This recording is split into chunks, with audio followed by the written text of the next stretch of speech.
मतलब पूरा का टप्पा काट रखा है इन चिलगुजों ने। आज मैं जिन लोगों के बारे में बात करने जा रहा हूँ, सबसे पहले उनकी सबसे बड़ी खासियत बता दूं कि ऐसे लोगों के पिछवाड़े में दम नहीं होता, ये टट्टी भी मुंहजर होते हैं और ये फटुआ इतने बड़े होते हैं कि इनकी फाड़ने से पहले ही पेंटें फट जाती हैं। और ये खपरेल से खोपड़ी वाले डरपोक तो इतने होते हैं कि ये उस फेक फेसबुक अकाउंट पे अपना रियल का फोटो नहीं लगाते, क्योंकि इन्हें पता है कि पब्लिक इनका मारते मारते हिरन बना देगी और इन्हें ढूंढे भी झंडू बाम नसीब नहीं होगी। आज मैं बात करने जा रहा हूँ ऐसे लोगों के बारे में जो फेसबुक पर फेक अकाउंट बनाकर देवी देवताओं को तथा धर्मों को गालियां देते हैं। तो बेटा एक बात कान में डालो, बेटा अब भी वक्त है सुधर जाओ, नहीं तो पिछवाड़े पे ऐसी लात मारेंगे कि हगते फिरोगे 24 घंटा, फिर कंफ्यूज हो जाओगे कि ढक्कन लगा के घूम में या डायपर पहन के। तो चलिए शुरू करते हैं बिना समय गवाए, बिना किसी बकचोदी।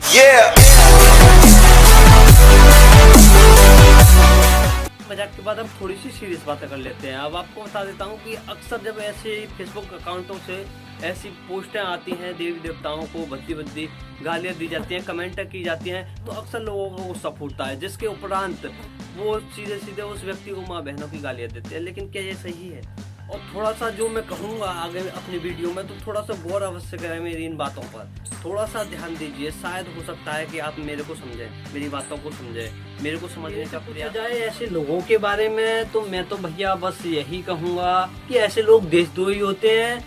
अब आप सोच रहे होंगे कि मैंने ऐसा क्यों कहा, तो सीधी सी बात है कि भगवान ही है जिसने इंसान को बनाया है, इंसान भगवान की पूजा करता है, और जब कोई किसी के भगवान को गालियां देता है तो उसकी भावनाओं को ठेस पहुंचती है। और जाहिर सी बात है, जब किसी की भावनाओं को ठेस पहुंचती है तो व्यक्ति को गुस्सा आता है, और जाहिर सी बात है उसे गुस्सा आता है और वो सामने वाले व्यक्ति की माँ बहनी कर देता है। भद्दी कमेंट है तो वह व्यक्ति करता है, लेकिन गालियां उसकी माँ और बहनों को खानी पड़ती हैं। उसकी माँ और बहनों को तो पता भी नहीं होगा कि उसका बेटा, उसका भाई सोशल मीडिया पर ऐसी खिचड़ियां पका रहा है। जिसे अपनी माँ बहनों से ही प्यार नहीं है, वो देश से क्या प्यार करेगा। जैसा कि मैं पहले भी कह चुका हूँ कि ये इतने बड़े फटुआ होते हैं कि इनकी पेंटें फाड़ने से पहले ही फट जाती हैं। इसलिए ये लोग रियल आईडी न बनाकर फेसबुक पर फेक अकाउंट बनाते हैं, जिसके जरिए ये दो धर्मों को आपस में लड़ा सकें, दो धर्मों के व्यक्तियों को आपस में लड़ा सकें। क्योंकि इन्हें पता है कि अगर ये रियल आईडी से पोस्टें करेंगे तो इनका पब्लिक मोर बना देगी, हिरन बना देगी, और इन्हें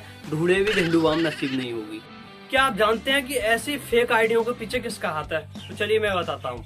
जैसा कि आप और हम जानते हैं कि हमारा भारत, हमारा हिंदुस्तान एक ऐसा शक्तिशाली देश है कि कोई भी देश आमने सामने की लड़ाई भारत से नहीं लड़ सकता, और अगर ऐसा होता भी है तो सामने वाले देश को नेस्तो नाबूद होना पड़ेगा। और जब आतंकवादी अपने मंसूबों में कामयाब नहीं होते तो वे एक ऐसी सोची समझी साजिश के तहत एक ऐसी रणनीति तैयार करते हैं जिसके अंतर्गत यह फेक फेसबुक अकाउंट बनाते हैं तथा यह भारत को तोड़ने के लिए, बांटने के लिए, दो धर्मों के लोगों को आपस में लड़ाने के लिए तथा आतंकवादी गतिविधियों को अंजाम देने के लिए यह इस प्रकार के कृत्य करते हैं। यह हिंदुओं की आईडी बनाकर मुसलमानों को गालियां देते हैं, मुसलमानों की आइडिया बनाकर हिंदुओं को गालियां देते हैं, बौद्ध धर्म की आइडिया बनाकर हिंदुओं को गालियां देते हैं तथा अन्य धर्मों की आइडिया बनाकर एक दूसरे धर्मों को ये गालियां देते हैं। और ऐसी 90% आइडिया आतंकवादियों के द्वारा चलाई जा रही हैं जो कि फेक है, और 10% वह लोग हैं, 10% वह लोग चला रहे हैं जो इनकी इस चाल और रणनीति का शिकार हो चुके हैं। आज से पहले मैं कम से कम 10 से 15 ऐसी फेक आइडियाओं को बंद करा चुके हैं। इस प्रकार फेसबुक आइडिया बनाते हैं कि लोगों को लगता है कि यह वास्तव में ही कोई किसी धर्म का व्यक्ति हमारे धर्म को गालियां दे रहा है, तो लोगों में आक्रोश पैदा होता है। मेरा निवेदन है लोगों से कि ऐसी फेसबुक आइडियों से उलझने की बजाय फेसबुक पर इनकी रिपोर्ट करें, और एक ऑप्शन होता है फेसबुक पर रिपोर्ट प्रोफाइल का, वहां पर जाकर के जब आप क्लिक करेंगे तो एक नया ऑप्शन खुलता है। वहाँ कई ऑप्शन होंगे, फेक नेम का, फेक अकाउंट का, तो वहाँ आपको फेक अकाउंट पे जाके क्लिक करना, जिसके बाद फेसबुक की टीम द्वारा उस अकाउंट को डिलीट कर दिया जाएगा। तो एक बात और, अगर कोई व्यक्ति जो मेरी इस वीडियो को देख रहा है और वह फेक अकाउंट बनाकर किसी के धर्म को गालियां दे रहा है, अगर वह देशभक्त है तो देश को तोड़ने, बांटने तथा दंगे फैलाने का काम ना करे। मेरी नजरों में यह सब देशद्रोह की श्रेणी में आता है। तो ध्यान रखिए, ऐसे आतंकवादियों के झांसे में ना आए, उनके मंसूबों को कामयाब ना होने दें।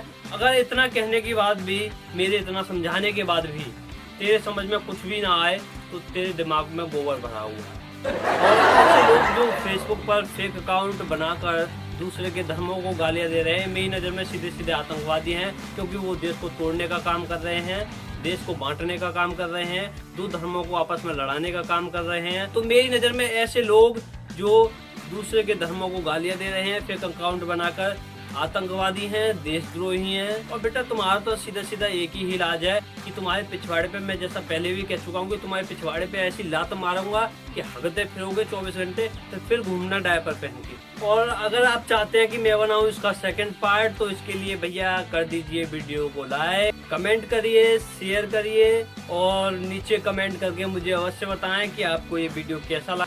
और मेरी आने वाली वीडियो को देखने के लिए आपको भैया करना पड़ेगा हमारे चैनल को सब्सक्राइब और दबाना होगा बेल आइकन को, ताकि मेरी आने वाली हर वीडियो नोटिफिकेशन आप तक मिलता रहे। अब मुझे दीजिए इजाज़त, मिलते हैं फिर अगली वीडियो में। तब तक के लिए नमस्कार, जय हिंद, वंदे मातरम, भारत माता की।